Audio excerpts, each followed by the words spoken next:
Wrestling with Siblings. I'm your host, Araceli, and this is my co-host, Armando. Hi guys, I'm Armando and welcome to Wrestling with Siblings. Let's get started with Raw from Kansas City.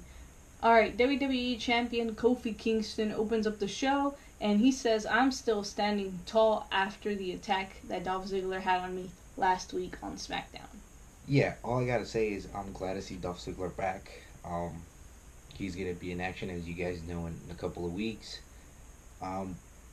But I kind of like this attitude that Dolph Ziggler has. He is more aggressive. He is more passionate. He wants to be successful, and he's hungry, and that's very, very crucial. So whatever the way he's attacking Kofi Kingston, I hope he shows that inside the ring. Definitely. I feel like he's finally getting that push that he deserves, that main event push that he deserves. He has killer matches. We've seen that he's extremely talented, and I feel like this is a perfect feud from him to prove and to take his career to a whole new level. Even if he doesn't end up beating Kofi, I still want to see this attitude continue going forward, and I'm pretty sure it'll take him even further. Right now, I'm guessing 100%. he still is going to be in SmackDown, but we don't know where exactly he's going to be. Hey, he can cause mayhem on both brands because of the wild card rules, so will be interesting to see. But like I said, I really like this Dolph Ziggler so far. 100%, I agree with you on that one. Alright, so Kofi Kingston goes on to say, I am here for Brock Lesnar. Today is the day where we find out who Brock Lesnar is going to be cashing in his Money in the Bank on, whether it'll be Kofi Kingston or the Universal Champion Seth Rollins. And Seth doesn't want to wait, so he comes out, and what does he do? He calls out Brock Lesnar. Brock Lesnar then comes out, and this is the funniest thing ever, because he comes out, he has turned the briefcase, the Money in the Bank briefcase, he's turned it into a boombox. So he comes out jamming to his theme song. He's pretty much making a joke out of all the memes and stuff.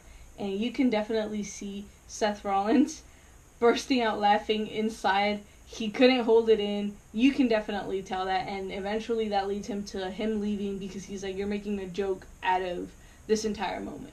Yeah, and not only that, but he feels offended because Seth Rollins has worked his entire life to be where he wants to be, and he thinks that Brock Lesnar, like I said, is making a mockery out of all this. Yeah, well, I completely understand where Seth Rollins is coming from. I mean, you pretty much gave all the valid points, but he's also one of those that wants to give prestige to his championship, and he definitely does feel like that's something Brock is taking away from him in this occasion. So then Paul Heyman is like, alright, well, if Seth Rollins is going to walk away, then you guys will not find out who we are going to be choosing thanks to Seth Rollins. So we're still back to step one. We don't know who he's going to be cashing in on, whether it's Seth Rollins or Kofi Kingston. So then what happens? Kofi gets attacked by none other than Dolph Ziggler, and as Armando was saying, a brand new Dolph Ziggler. He reinvented himself, and he is determined to get what he wants. And what he wants is the WWE Championship. Yeah, at first, we all knew he was pretty much going to be out of wrestling for a while. I thought he was going to maybe try some other things, and like I said, we were wrong. He is back, and like I said, I'm excited for what he has to offer so far. This time, Kofi Kingston had backup, though. He had Xavier Woods, who comes out to the rescue, but unfortunately, Xavier came out short because Dolph Ziggler was prepared for everything and anything, and this comes from the determination of him wanting the championship. He feels like he deserves it. He feels like he should be the one in Kofi Kingston's position. It's just been nothing but bad luck for the New Day these past couple of weeks. Just constantly getting attacked by just random superstars, by Kevin Owens, by Dolph Ziggler, you name it. They just haven't been on top of their game. He's the biggest target right now. I feel like Seth isn't really much of a target. I think he's been doing pretty well in Raw. The only target he has as of right now is pretty much Brock Lesnar. And Kofi Kingston has everybody targeting him. But I think, and that's pretty smart by the locker room, just because they knew being WWE champion is new to him. He's willing to face all comers and take the challenge as of anybody, and I think that might end up coming to haunt Kofi Kingston. Yeah, because he's not thinking it through. He's just willing to go against any match. Fine, you want a match? That's fine. And he's not thinking of him potentially losing the WWE Championship. And I feel like this is where the New Day should come in and be like, hey, take it down a notch. Be careful who you're facing. Kind of like Paul Heyman does with when Brock Lesnar's going to do something crazy. He's like, no, this is not the time. I feel that's something that the New Day should be doing to Kofi Kingston. Alright, moving on to Shane McMahon with Drew McIntyre. His insurance policy. I feel like he couldn't have picked anyone better as his insurance policy. Drew McIntyre, the entire full package. Definitely agree with you. Nobody better than McIntyre at the moment. And Shane comes out and he pretty much addresses the fact that Roman's family has been going on against the McMahons for decades. You know, the Anoa'i's have been feuding with the McMahons for years and years and years and years. And he said that one of the things he was installed from the McMahons since he was a kid was respect. And he feels that's something Roman Reigns does not have. I think Roman Reigns has respect, but you just have to earn it. And I think the way Shane McMahon is going with this is not going to get Roman Reigns' respect. And he makes a valid point because he says he has been sitting front row watching all of his cousins like The Rock, Yokozuna, and everybody perform, that he knows how his family works. He knows what to target and what not to target. And he also said he's representing the McMahons. And, I mean, he's right. He definitely is. He has something he has to live up to. Okay, and then he then starts to say he's going to face none other than Lance Anoa'i, which I think is completely unfair because we've never heard of him. Obviously, Lance is, I want to say, a superstar that isn't fully developed yet, and the fact that he's going to take advantage of somebody like Lance to get into Roman's head, I just think is a little low, you know? And not only that, but McIntyre getting involved, doing all the dirty work for Shane McMahon at first. Yes, and I was surprised that Roman let this go on for as long as it did. You know, I was expecting him to come out at the beginning of the match or as soon as Drew McIntyre started getting involved. But no, he actually let the match finish, to my surprise.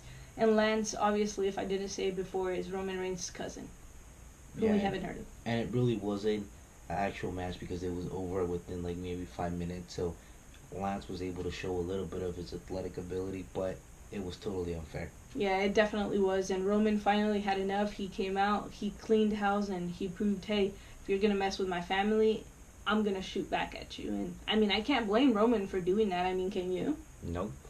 That's exactly what Shane is doing. He's protecting the honor of his father. So, obviously, Roman's going to do the same when it comes to his family. Alright, Brock Lesnar and Paul Heyman come back out again. And this is the moment where we're finally going to find out who Brock Lesnar is going to be cashing in on. And at least that's what we thought until he starts reading the contract rules to Brock Lesnar. And the reason why he does that is because Seth Rollins comes out and he's like, cash in on me, cash it in now, I'm ready for you, I'm a fully developed Seth Rollins, I am 100% ready for you. And I don't blame Seth Rollins because he is the architect, he is the smart one, he is trying to get under Brock Lesnar's skin because he is prepared for him. He knows how to defeat him. He knows that if he cashes in against him, he's going to have a failed cash in. Exactly, and that's something that Armando was telling me. He's like, I feel like if he cashes against Seth, he's not going to be having a successful cash in, and I agree with him on that one because this is a new Seth Rollins. Yeah, and if you watch Monday Night Raw and you get to this, it's like you see how intense Seth Rollins is, and he wants Brock Lesnar to cash in. And he's so intense that he almost got Brock to do it. Brock was contemplating it, he was thinking about it, he said, you know what, I may just do this. And then this is where Paul Heyman comes in. This is where he's smart. He starts reading the contract to the ref, and I believe he said May 2020, sorry, I'm still in the 2000 mentality. He's like 2020, a full year for Brock Lesnar to cash in his Money in the Bank. And Brock is like, wait a minute, I have 1 year to cash in my Money in the Bank. Why do I have to make a decision now? Brock Lesnar, don't you know the rules to this? Come on, man, really? He never shows up to work, so are you really surprised? I know he doesn't show up, but come on, Paul Heyman is there. He's been in this business for a while, and they know how Money in the Bank cash. I mean, Brock Lesnar got cashed in at WrestleMania a couple years ago. See, here's my thing. I feel like Paul Heyman knew about it, and it was part of his plan. He was trying to stop Brock Lesnar from actually cashing in on a fresh Seth Rollins, that he was like, you know what, I'm going to read out the rules so that way Brock can rethink it and be like, this is not the time for you to cash in. You still have a full year. I think that was Paul Heyman's plan. And if it was brilliant. Yeah, it worked. Brock Lesnar was like, nah, I'm not cashing in right now. So he just walks out of the ring, but he's still sitting backstage until the end of the show. So who knows? Maybe he'll cash in later on tonight on Raw. Alright, moving on to our Truth and Carmella, who pretty much show up and they're going through the 24/7 championship. Everybody is following him around. And what can I say? He's still the 24/7 champion. He's been a smart champion so far. I mean, he's been trying to do all these kind of things to avoid getting pinned. I feel like a part of that comes from Carmella as well. She's very smart. She keeps them grounded. She keeps them focused. She's like, now is the time. Keep running, keep running, keep running. Somebody's coming. So I want to see more of what our Truth has to bring with the 24/7 championship. Alright, moving on to Becky Lynch and Nikki Cross versus the Iconics. Finally, the Iconics back on TV. I miss them. Definitely want to see more of them, but I'm also excited with this new tag team, Becky Lynch and Nikki Cross. Yeah, they're kind of odd, but I like the way they've worked and I like the way their chemistry is flowing in the ring so far. Do you think they could potentially be a permanent tag team? I mean, we've seen them tag once, maybe twice. If you count when Alexa tags with them, that's twice. But other than that, I mean, do you see them potentially being a tag team permanently? Why not? Let's give them a chance. I mean, we gave Sheamus and Cesaro a chance. Why not give Becky Lynch and Nikki Cross a chance? But not only that, but Nikki Cross, I feel that she's at the stage where she's trying to fit it into the women's roster and she's trying to make friends. And she's willing to change personalities and do whatever it takes to fit in. 100%, and that comes from Alexa being an example who she went backstage and her being friends with Alexa, I guess you can call it friends, got her an opportunity at the moment. It's Becky Lynch, and I think Becky Lynch has adapted to her very, very well.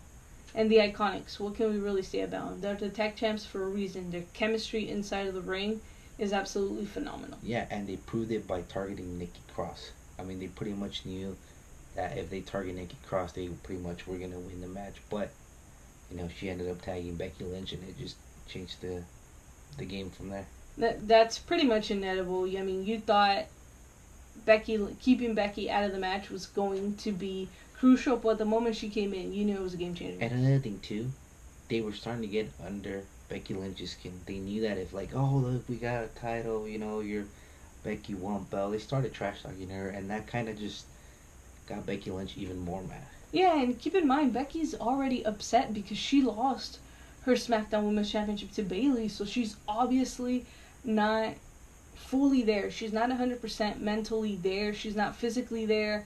So she's definitely frustrated. She's obviously mad at Lacey Evans. So the one thing she's trying to do is obviously get that anger out on somebody. And in this case, it was the Iconics, unfortunately. Yeah, and Becky Lynch was able to pull off the victory. 100%. Alright, moving on to probably one of my favorite matches of the night. Ricochet versus Cesaro. Yeah, the other difference between this match and last week's match is that I gotta say Ricochet was probably about 80%, not to his full potential, but I mean, even though he was still impressive, everything that he did in the ring, just amazing. Like, when he's in there, you can't miss a moment. He got creative, and this is one of those matches like the Dolph Ziggler Seth Rollins match where you saw it once and you're like, okay, you cannot potentially get any better than this, and you see it a second time and you're just like, okay, what happens the third time? And it just keeps getting better and better and better and better. And they have similar wrestling styles, so that alone lets you know, okay, we can expect a hell of a match, and this is probably one of the best matches of the entire year so far. And what I like about Cesaro is that he's able to adapt to any wrestler. And even to Ricochet, what did he do? He was able to counter his high flying skills and was able to pretty much do what Ricochet does.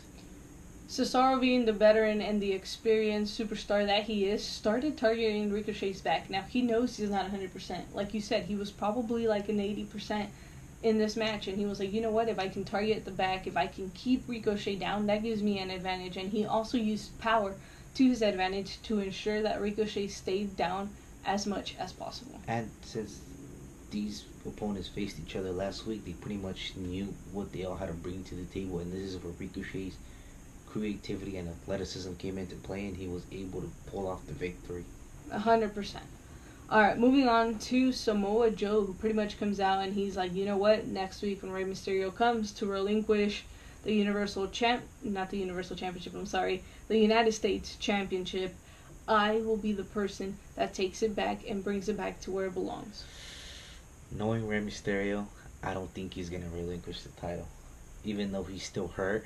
But, I mean, the rules are rules, and he's most likely going to have to do it. Yeah, so if I remember correctly, his injury is a separated shoulder. So that's a pretty serious injury. And if he does end up relinquishing it, Samoa Joe wins first in line at that championship. And that's pretty much what he comes out to say.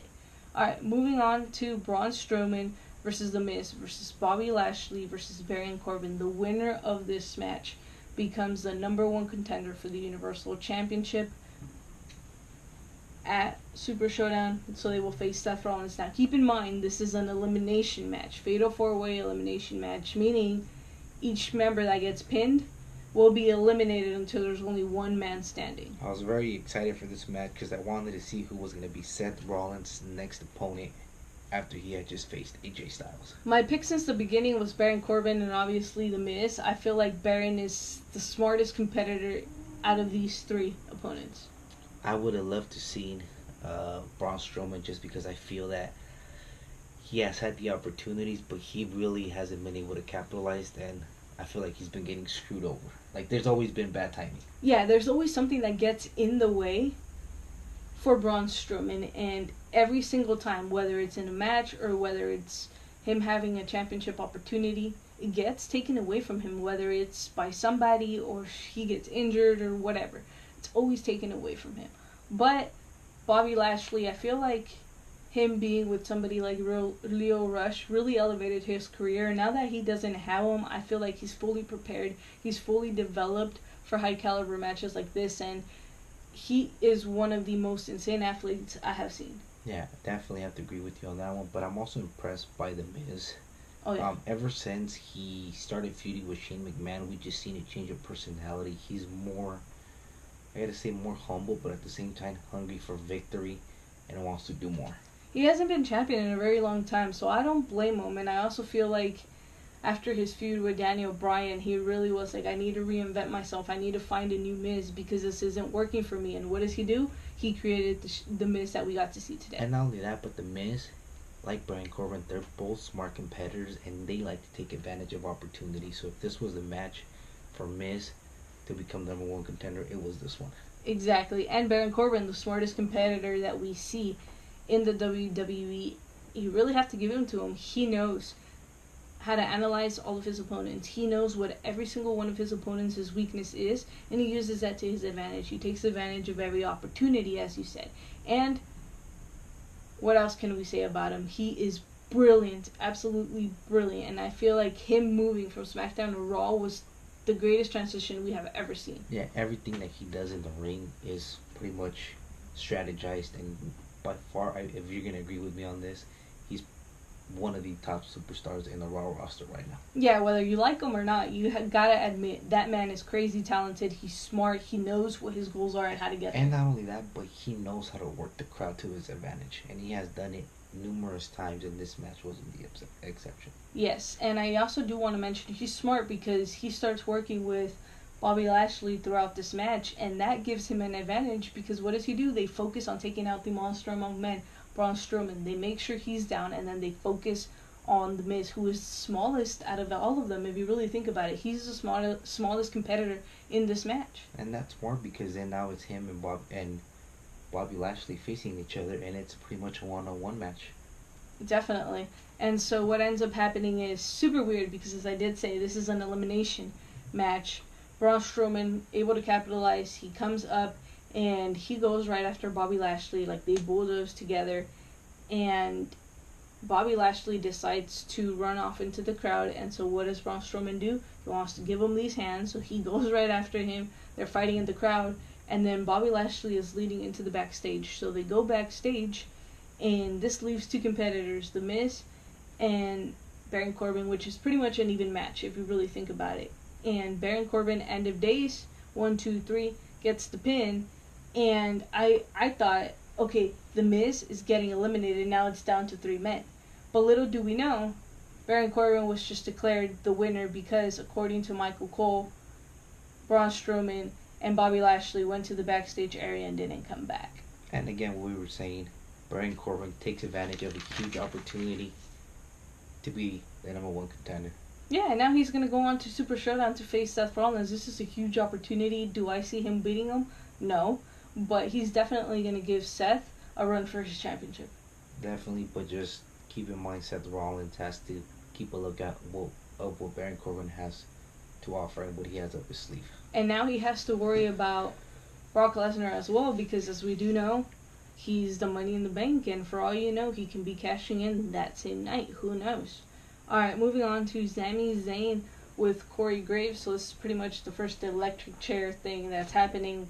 They've never done it before, but hey, they're doing it on this show. Kind of weird, but interesting. Just something new, something that was brought up, and hey, I was excited to see this. Hey, yeah, I'm all up for new ideas, so let's get into that. Corey Graves pretty much explains that the WWE Universe is going to be asking him questions and the whole thing. So they have a series of announcers out on the crowd.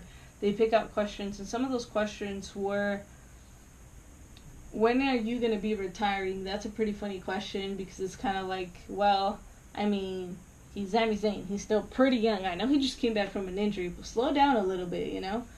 He does tell him about the gender snaps, and he's like, are you talking about Becky Lynch? And, because, you know, they were partners at the Mixed Match Challenge, and the girl's like, well, duh. And it was just probably one of the funniest moments overall, because the little girl just pretty much owned Sami Zayn. And then, why are you not the Universal Champion? Why haven't you won it ever since you came back? I mean, he just came back like a month ago. Give him time. And then he's like, why don't you just ask me about AEW? And right before we can hear an answer, none other than the Universal Champion Seth Rollins interrupts.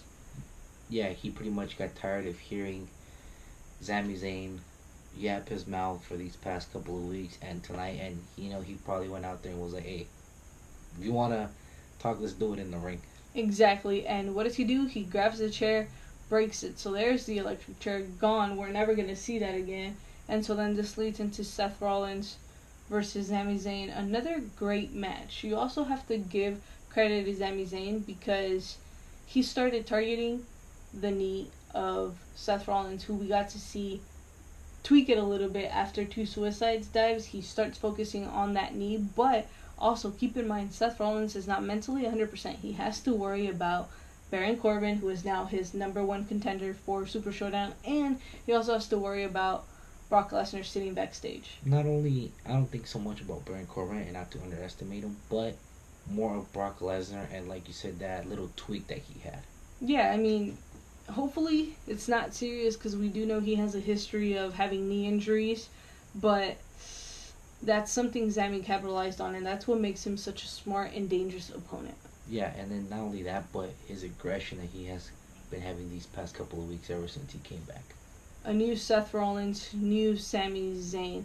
Very interesting feud. Fantastic match. Another great match that I feel like Raw had.